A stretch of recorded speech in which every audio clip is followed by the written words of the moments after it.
afternoon, America. I'm Eric Erickson. Thanks for tuning in to the 4 things you need to know this afternoon. As always, we're cutting through the noise. We're getting to the truth behind today's headlines. Let's get right to it. Up first, the Justice Department is suing California. It's a major legal clash between the federal government and the state of California over girls' athletics. The Justice Department filed suit against California, alleging the state violated Title IX by allowing transgender girls, that is, biological boys, to compete in girls' sports. The suit targets both the California Department of Education and the California Interscholastic Federation, which oversees high school athletics statewide.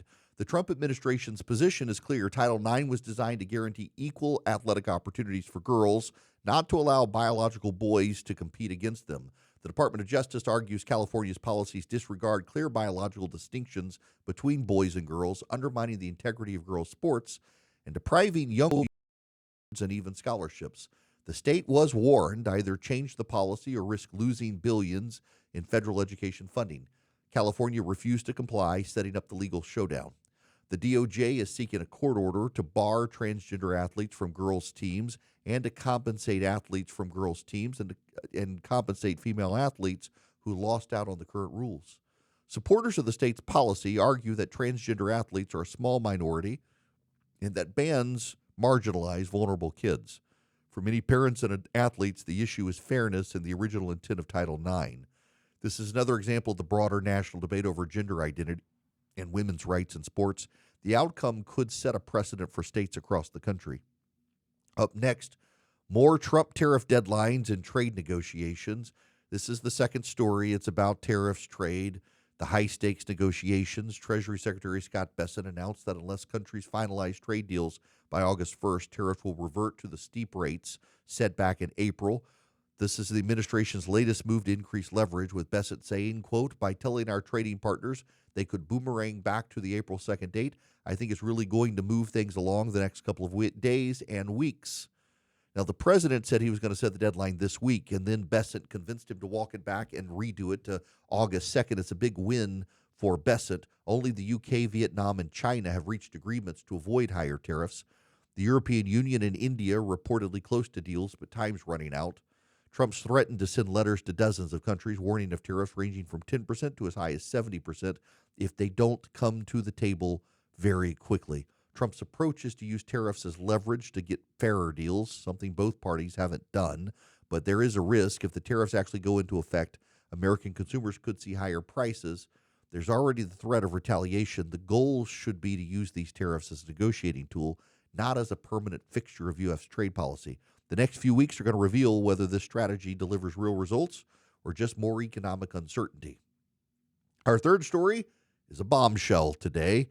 Fox News is reporting that John Brennan and James Comey are under criminal investigation. It's actually a very big one. According to Justice Department sources, the probe centers on potential wrongdoing during the Trump-Russia investigation and includes alleged false statements to Congress made by James Comey and a potential conspiracy.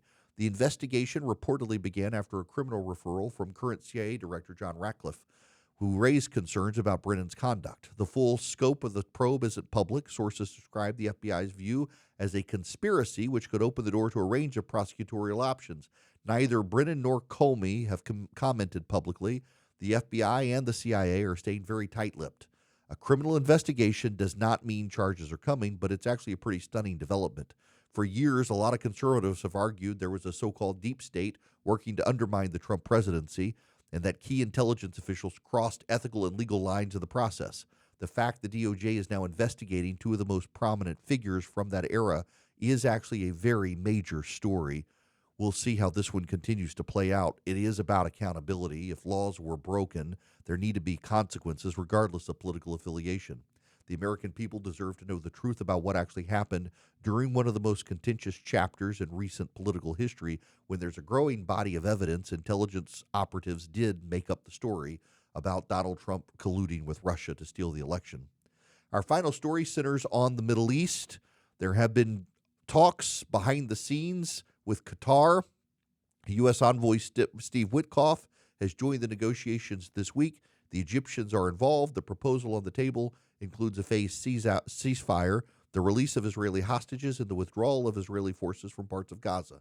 Hamas is demanding a permanent end to hostilities before releasing the remaining hostages. Israel insists on the hostages' release and the dismantling of Hamas as a condition for the truce. The talks, mediated by the U.S., Qatar, and Egypt, are described as positive. Officials caution a deal may still be days away. The humanitarian situation in Gaza is dire, with tens of thousands killed and public services near collapse. There's enormous international pressure on both sides to reach an agreement, but deep distrust, mistrust, and political pressures remain as obstacles. Allegedly, there's been an off-the-record meeting at the White House today with Benjamin Netanyahu and various peace envoys. The U.S. should support Israel's right to defend itself while pushing for the release of hostages and a sustainable peace. The challenge is to avoid rewarding terror tactics while recognizing the suffering of civilians. The Biden and the Trump administrations alike have both struggled to balance these demands.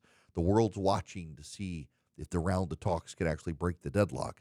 But Israel can be trusted. Hamas cannot be trusted. That's the bottom line, despite what so many people on the left would have you believe. These are the 4 things you need to know this afternoon. Please be sure to subscribe to the podcast and our YouTube channel. It helps us grow the show. I'm Eric Erickson. Until next time, stay informed, stay engaged, and please keep the faith.